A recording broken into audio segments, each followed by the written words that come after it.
Kenyans who do not even believe that a government has an obligation to deliver its pledges and view manifestos and campaign platforms as empty political performances and meaningless tricks and noise.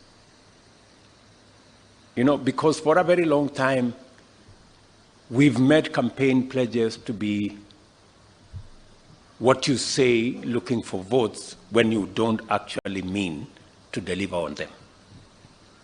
In fact, there are even leaders, including members of the clergy, who have been sympathetic and tried, with the best intentions, to suggest ways of enabling the government and myself to run away from some of the commitments we made in the campaigns. Some clergy have said, I think it's okay. You made a promise, but it's difficult to keep, so just, you know. And it's because of the culture that has been built. Many people did not believe that we are going to have a hustler fund. Many people did not believe that we are going to reduce the cost of fertilizer.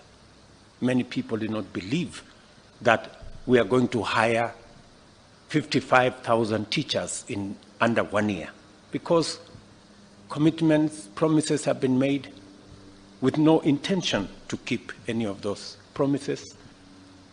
And I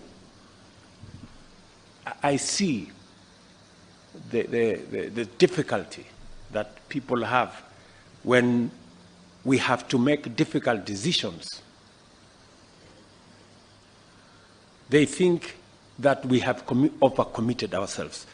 I want to tell the people of Kenya, the commitments we made, the promises we made, we will keep each and every one in full.